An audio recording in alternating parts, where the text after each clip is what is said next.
Assalamualaikum warahmatullahi wabarakatuh. Perkenalkan, saya Agnes Salwi Safani 19612448 dari kelas pagi 2 akan menjelaskan tentang pengaruh experiential marketing terhadap loyalitas pelanggan kedai makan tadi di Kota Kijang dalam mata kuliah metodologi penelitian. Selanjutnya ini adalah bab 1. Pada latar belakang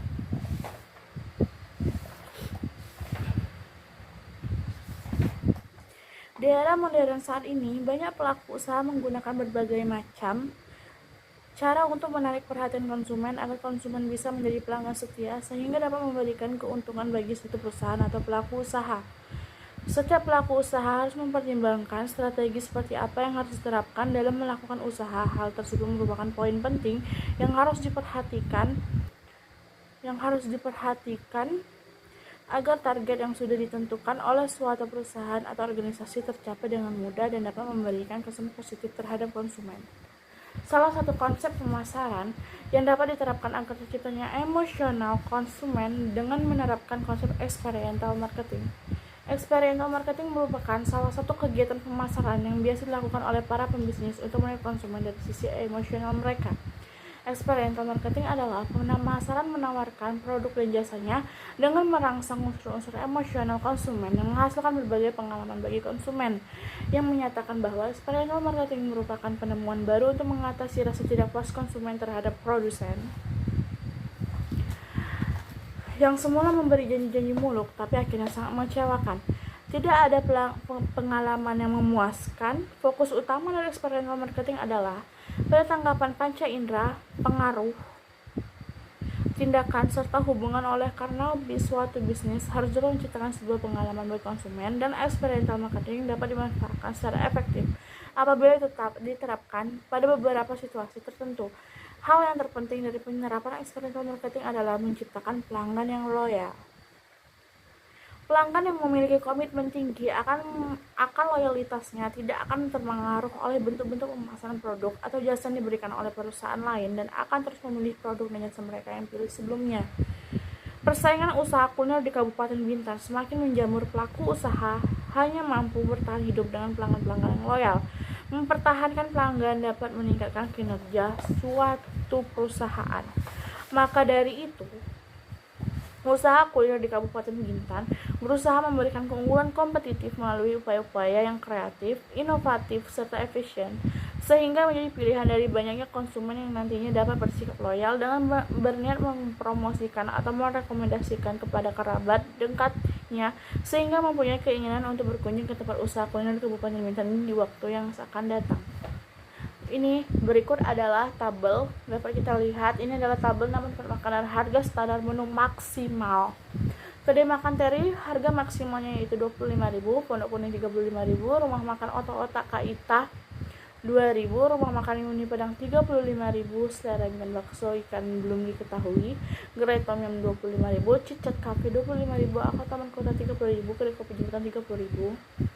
Dan ini merupakan sumber dari Google Maps data rumah makan Kecamatan Bintan Timur pada tahun 2022.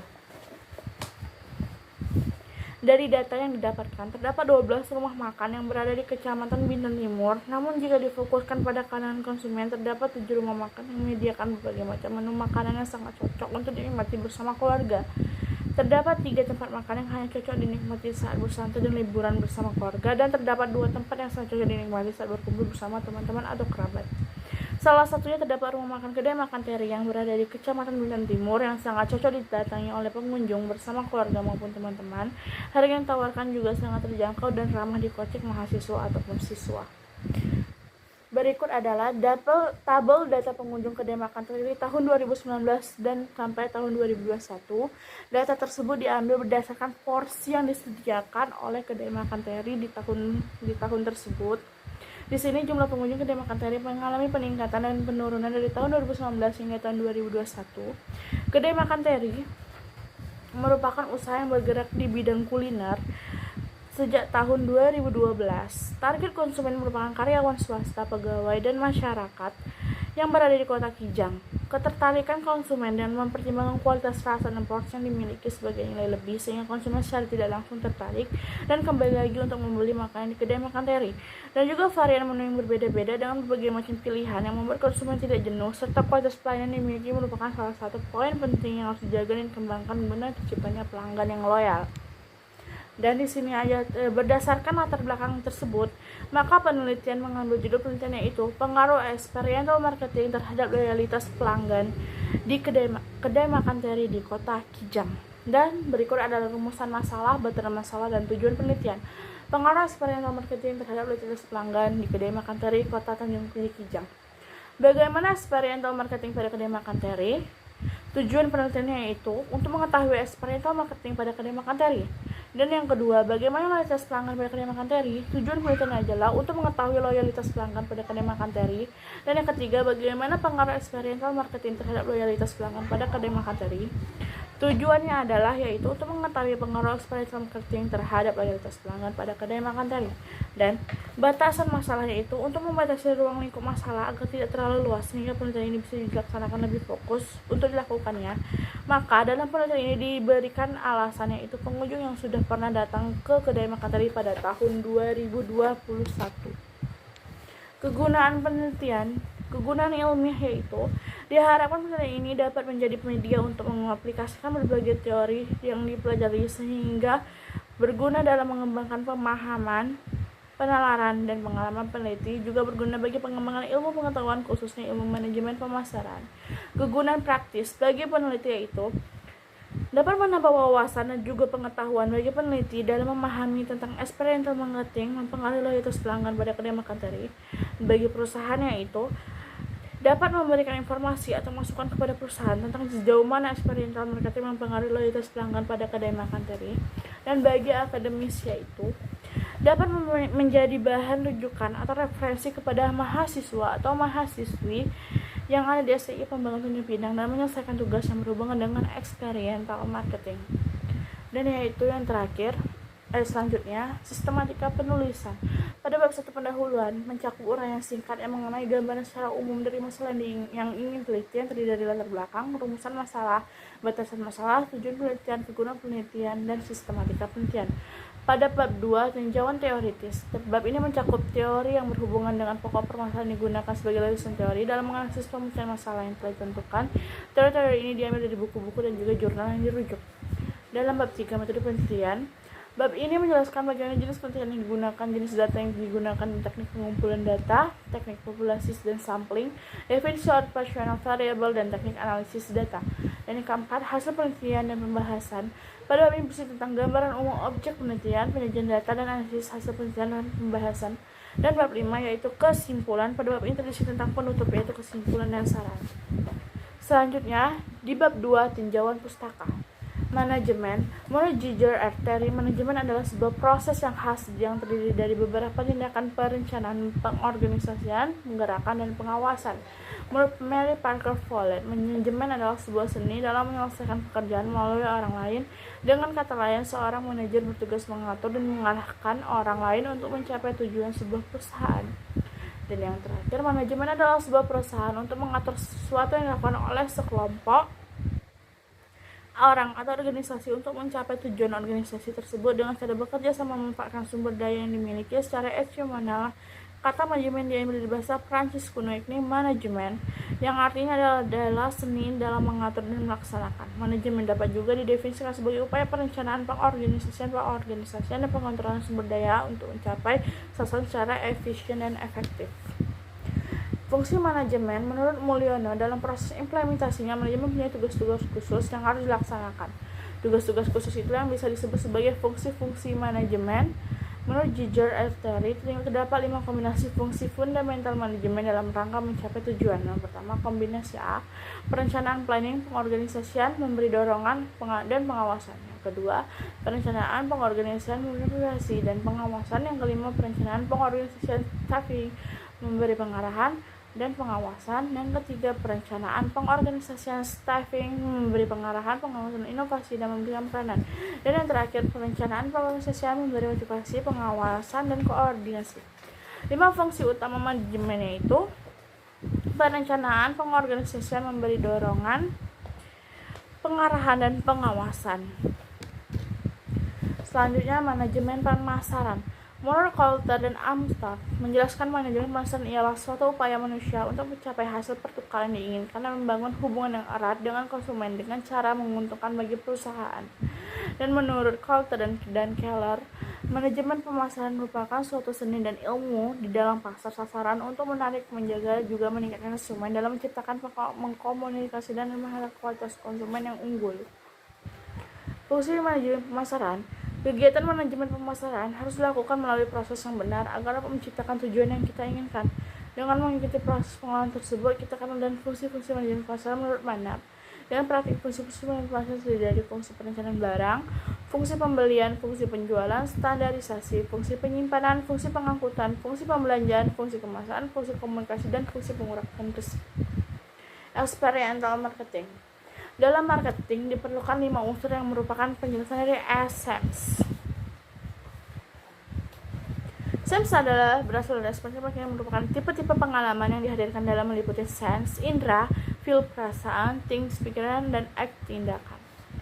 Konsep experiential marketing oleh Brand Smith merupakan cara kreatif untuk menyampaikan pesan produk dan jasa dengan melibatkan konsumen secara fisik dan emosi, psikologi, dan respon emosional mereka agar terdorong untuk berpikir, bertindak, menjalin relasi sehingga menimbulkan kepuasan sebagian konsumen, lalu tergerak untuk melakukan pembelian ulang. Poin utamanya adalah melakukan pendekatan unik, positif, dan interaksi yang berkesan bagi konsumen. Berbagai pengalaman bagi konsumen melalui panca indera, sense aktif, perasaan, kognitif, pemikiran, fisik, perilaku, dan gaya hidup, dan identitas sosial yang dihasilkan dari hubungan dengan kelompokan referensi atau budaya yang dikenal sebagai modul pengalaman strategi atau strategy memakan experiential model SAMS.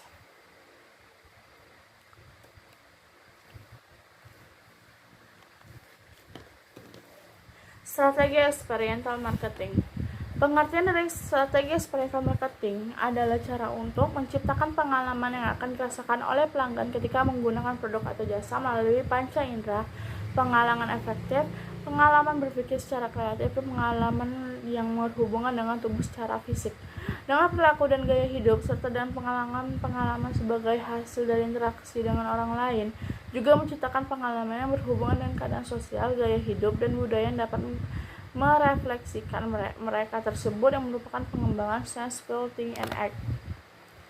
Indikator experiential marketing. Dalam experiential marketing diperlukan 5 unsur yang merupakan penjelasan dari SAMS. SAMS adalah dasar dari experiential marketing yang merupakan tipe-tipe pengalaman yang dihadirkan meliputi sense, feel, think, act, dan relate. Menjelaskan kelima dasar dari experiential marketing itu sebagai berikut. Sense merupakan aspek yang berwujud yang dapat dirasakan oleh pelanggan melalui kelima panca indera manusia yang meliputi penglihatan, penciuman, pendengaran, perabaan, dan pengecapan. Feel adalah strategi dan implementasi dalam meningkatkan pelanggan untuk senang terhadap perusahaan merek melalui pengalaman penyediaan jasa. Yang ketiga, think adalah metode pemasaran yang bertujuan untuk mendorong pelanggan agar dapat berpikir kreatif atas perusahaan dan merek-mereknya. Yang keempat adalah act adalah bentuk strategi yang dilakukan untuk menciptakan pengalaman pelanggan yang dihubungkan pada perilaku individu, perilaku organisasi, dan gaya hidup. Yang kelima adalah relate adalah pengembangan perasaan yang dirasakan oleh individu yang merupakan pengalaman dengan figur idaman individu, orang lain, dan suatu kebudayaan keberhasilan. Pemasaran eksperimental melalui SAMS tergantung pada perusahaan dalam mengemas produk dan jasanya sehingga dapat menciptakan harapan positif pada pelanggan secara emosional. Selanjutnya adalah loyalitas pelanggan. Loyalitas pelanggan secara umum dapat diartikan sebagai kesetiaan seorang atas suatu produk, baik barang atau jasa tertentu. Loyalitas pelanggan merupakan kelanjutan dari kepuasan pelanggan dalam menggunakan fasilitas maupun jasa pelayanan yang diberikan oleh pihak perusahaan serta untuk tetap menjadi pelanggan dan perusahaan tersebut. Loyalitas pelanggan merupakan ukuran yang dapat diandalkan untuk memprediksi pertumbuhan penjualan, dan loyalitas pelanggan yang dapat diberikan berdasarkan perilaku pembeli yang konsisten. Menurut Jill Griffin, pelanggan yang loyal memiliki karakteristik sebagai berikut: melakukan pembelian ulang secara teratur, membeli di luar lini produk dan jasa, merekomendasikan produk lain, menunjukkan kekebalan dari daya tarik, dan keempat, produk sejenis dari pesaing. Indikator loyalitas pelanggan.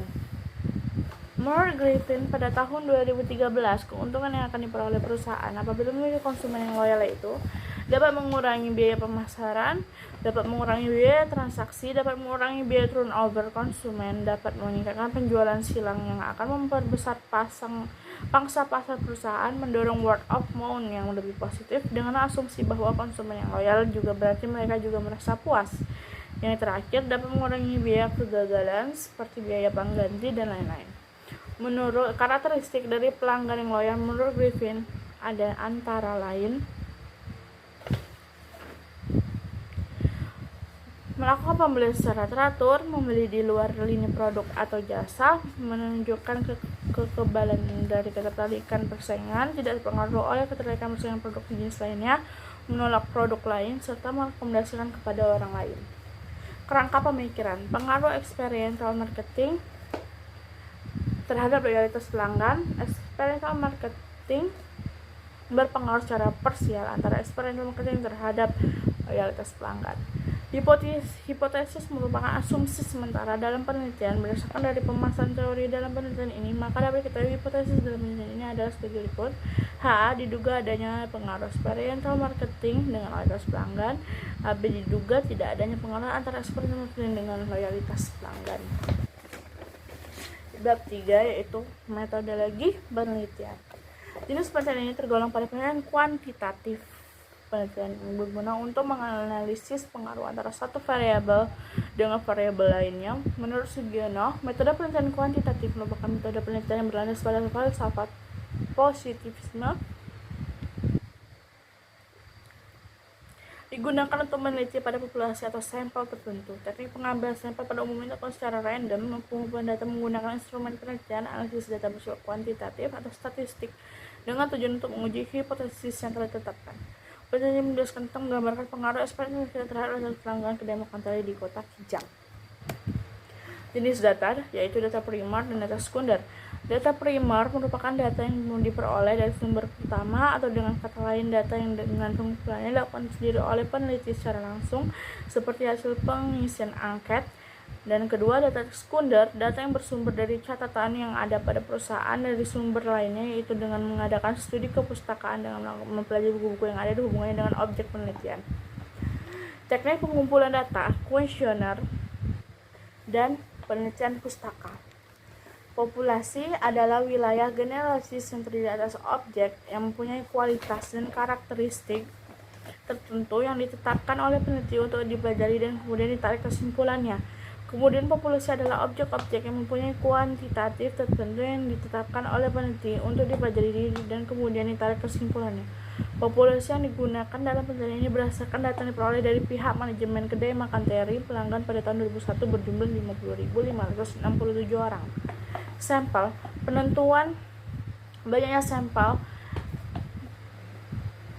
penelitian yang ditetapkan dalam penelitian ini berdasarkan pada perhitungan yang dikemukakan Solvin itu sebagai berikut. N sama dengan N per 1 tambah ini. Rumus Solvin adalah rumus atau formula untuk menghitung jumlah sampel minimal apabila perilaku dari sebuah populasi tidak diketahui secara pasti. Rumus ini pertama kali dikemukakan oleh Solvin pada tahun 1960. Definisi operasional. Definisi operasional variabel dalam penelitian ini bertujuan untuk menerapkan indikator yang dalam melihat variabel penelitian. Adapun operasional variabel dalam penelitian ini terdiri variabel experiential marketing atau X1. Untuk variabel dependen dapat diketahui loyalitas pelanggan sebagai Y. Teknik pengolahan data, editing, coding, dan tabulasi. Teknik analisis data. Metode analisis data kuantitatif adalah metode yang digunakan ketika melakukan penelitian berkaitan dengan data numerik.